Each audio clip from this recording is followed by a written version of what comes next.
personal opinion. You don't want massive higher ups at your company talking about details of a game that they themselves are not the ones actively creating. The Blizzard CEO, Mike Ybarra, I think is his last name, but I'm probably mispronouncing his name, so I'm just going to call him Mike, recently went out to the LA Times and did an interview. And during the interview, there was a few kind of quotes that we ended up getting, and they're getting repeated in articles and yada yada. And I have those for you, and there's a few points I would like to make on it today, in my own personal opinion, that, well, you know what, let's just get into it. So here we go. One of the quotes we have is, when we think about monetization at the very highest level, it was, how do we give a free Diablo experience to hundreds of millions of people where they can literally do 99.5% of everything in the game? So I want you to remember that they are openly stating 99.5% of everything in the game is accessible to free people. They're basically stating, or they, but he, you know, the CEO here is basically stating that in his opinion, he wanted to give a free game where you could do almost everything to the people. And then 0.5, just this little, just a little bit of the content isn't accessible, only 0.5, 0.5% is not accessible to people they're paying. But here's the weird part. If you go on to his next quote where they start talking about monetization, look at this quote. The monetization comes in at the end game, Mike continued. The philosophy was always to lead with great gameplay and make sure that hundreds of millions of people can go through the whole campaign without any cost. From that standpoint, I feel really good about it as an introduction to Diablo. So a couple things I'm going to pick apart here. And I'm not going to try to be too annoying and anal about this, but monetization coming at the end game is factually wrong. It does not come in at the end game. Monetization starts fairly early with pop-up offers, and level 16 is when the Battle Pass activates. The Battle Pass being basically the best deal in the entire game, and you're going to want it. Most people are going to buy that Battle Pass for $5. So I think it's disingenuous to say the monetization starts at the end game. I think it starts at any point of the end game, but what he really means by the monetization comes in at the end game, because he doesn't say it starts at the end game. He actually says, let's use his words, the monetization comes in at the end game. What he actually means is, in order to progress into the end game, that is where you need monetization. So basically he's saying it's pay to win at the end. He's acknowledging that. In order to give 99.5% of the gameplay for free without that $60 price tag, $5 price tag, Battle Pass, whatever, here you go.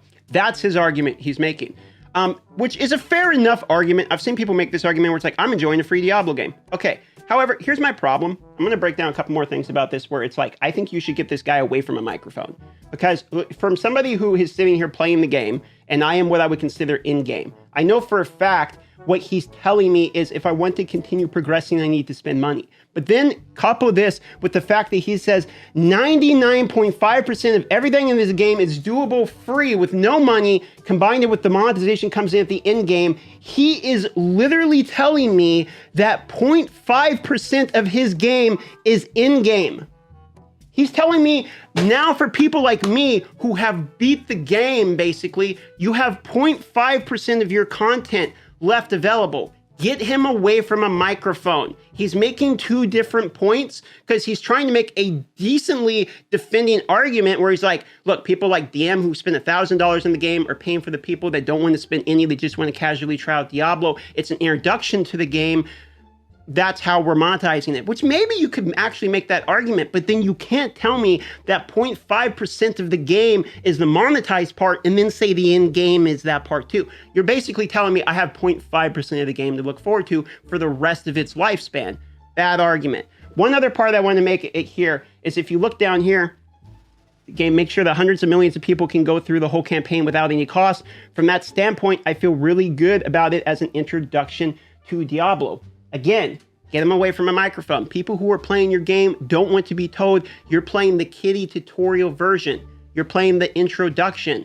If people on mobile phones who are spending these kind of amount of money and playing your introduction are used to being told that we are the mentally disabled idiots of gaming.